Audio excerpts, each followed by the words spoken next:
আপনি কি এখানে মোদী সরকার পেয়েছেন?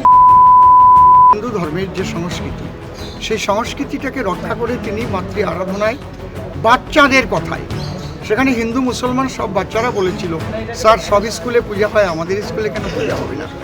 এই জন্য সেই পূজাটা করবার জন্য উদ্যত হয়েছিলেন তিনি। এইটার অপরাধ। তাহলে পশ্চিমবাংলায় যদি এটা হয়, আজ আমরা কোথায় বাস করছি? 150 বছরের প্রাচীন স্কুলে ব্রাত্য বিদ্যার দেবী, তাই ছাত্রছাত্রীদের দাবি মেনে সরস্বতী পুজোর আয়োজন করার খেসারত যে এইভাবে দিতে হবে কে জানত। শাসক নেতাদের রোষ আছড়ে পড়ে দাসপোলডাঙ্গা প্রাথমিক বিদ্যালয়ের ভারপ্রাপ্ত প্রধান শিক্ষকের ওপর। মানসিকভাবে বিপর্যস্ত শিক্ষক কাশিরাম বর্মন আতঙ্কে বাড়ি ছাড়া। অন্যদিকে সংবাদ মাধ্যমের ক্যামেরা দেখে এক প্রকার পালিয়ে যান শিক্ষকের ছেলে। তাহলে কি চাপের মুখে কাশিরাম বর্মন ও তার পরিবার? কথা বলবে না? বাবা কোথায়? বাবা কথা বলতে চাইছো না? কোন রকম কি চাপ আসছে? চাপ আসছে কোন রকম? 24 ঘন্টার মধ্যে নাকি চাকরি সাসপেন্ড করে দেবে। তারপরে বলছে অনেক আরো ভাষা খারাপ বলছে, এটা বলতে পারবো হচ্ছে বা যেই পরিস্থিতি দেখছেন, কোনোভাবে মনে হচ্ছে কোনো সমস্যায় পড়তে পারে। হ্যাঁ, সেটা তো অবশ্যই। সেই চিন্তা কি রয়েছে? হ্যাঁ, টেনশন তো হচ্ছে।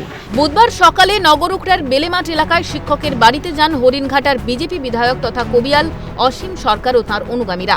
শিক্ষক হুমকি সংস্কৃতির শিকার। সনাতনী সংস্কৃতিকে রক্ষা করা অপরাধ, এ কোন বাংলা? বিজেপি বিধায়কের নিশানায় প্রশাসন। তিনি ভয় পেয়েছেন ভীষণভাবে, তার উপরে তো থ্রেট দেওয়া হচ্ছে এবং আমার সন্দেহ হচ্ছে প্রশাসন থেকে তাকে কোনো থ্রেট দেওয়া হচ্ছে, প্রেশার করা হয়েছে যে আপনি পূজা টুজার মধ্যে যাবেন না। আচরণ করা হয়েছে। উনি একজন ভদ্র মানুষ, আমি ওনাকে সম্মান জানাই, শ্রদ্ধা জানাই, প্রণাম করি। উনি সত্যি ভালো মানুষ, কিন্তু উনি ভয় পেয়েছেন বলে এখন বাড়িতেই ঢুকছেন না। আমরা বাড়িতে এসেছি, তার সাথে দুটো কথা বলবো। সেটাও কোথায় সকালবেলা রেডি হয়ে স্কুলে যাবে, সে পালিয়ে বেড়াচ্ছে, মানে মানুষের সাথে কথাই বলবে না। শিল্প সংস্কৃতি কৃষ্টির এই বঙ্গে একই বৃন্তে দুটি কুসুম, হিন্দু মুসলমান।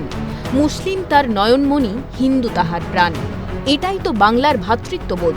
মা মাটি মানুষের সরকার সেই সম্পর্ক ও সাম্প্রদায়িক সম্প্রীতিতে বিশ্বাসী। বাংলার মুখ্যমন্ত্রী খ্রিস্ট ধর্মাবলম্বীদের ক্যারলে যেমন অংশগ্রহণ করেন, তেমনি তিনি সামিল হন খুশির ঈদে। একদিকে যখন রাজ্যের মুখ্যমন্ত্রীর মুখে সাম্প্রদায়িক বার্তা, তখন তাঁরই দলের তৃণমূল স্তরের কর্মীদের এহেন আচরণ কি গ্রাহ্য? প্রশ্ন উঠতেই মুখ্যমন্ত্রীকে খোঁচা বিজেপি বিধায়কের। কটাক্ষ, ভোটের রাজনীতি করেন মুখ্যমন্ত্রী। সরস্বতী পূজার মন্ত্র ঠিক করে বলতে পারেন না, তার দল যে সরস্বতী পূজা করতে বাধা দেবে না, এটা তো ভাবাই যায় না। এই জন্যে উনি শুধু ভোটের রাজনীতি করেন, কোথায় গেলে ভোটটা মেলে। বাগদেবীর আরাধনার সঙ্গে জড়িয়ে রয়েছে সনাতনীদের আবেগ। তাই সরস্বতী পুজোকে কেন্দ্র করে যদি আরও বড় কোনো অশান্তির সৃষ্টি হয়, তাহলে দায়ী থাকবেন মুখ্যমন্ত্রী তথা পুলিশ মন্ত্রী মমতা বন্দ্যোপাধ্যায়। হুঁশিয়ারি বিজেপি বিধায়কের। হিন্দু সম্প্রদায়ের মানুষ, তাদের একটা সেন্টিমেন্ট কিন্তু এখন হয়ে গেছে, একটা জেদাজিদির মধ্যে চলে যাবে। আর যদি কোনো গণ্ডগোলের সূত্রপাত ঘটে, সম্পূর্ণ দায়ী থাকবে প্রশাসন এবং মাননীয় পুলিশ মন্ত্রী, মুখ্যমন্ত্রী। এটাই আমি বলতে পারি, কারণ তাঁর উচিত, তিনি শুনছেন এ সমস্ত মিডিয়াতে, আপনার সিএন কাল থেকে যেভাবে ব্রডকাস্ট করেছে, মুখ্যমন্ত্রী যেটা শুনছেন না, সেটা আমি বিশ্বাস করি না। ওনার এটাকে হস্তক্ষেপ করা উচিত ছিল। শুধু তাই নয়, এই খবর সংগ্রহ করতে গিয়েও বরাবরের মতোই বাধার মুখে পড়তে হয়েছিল সিএনকে।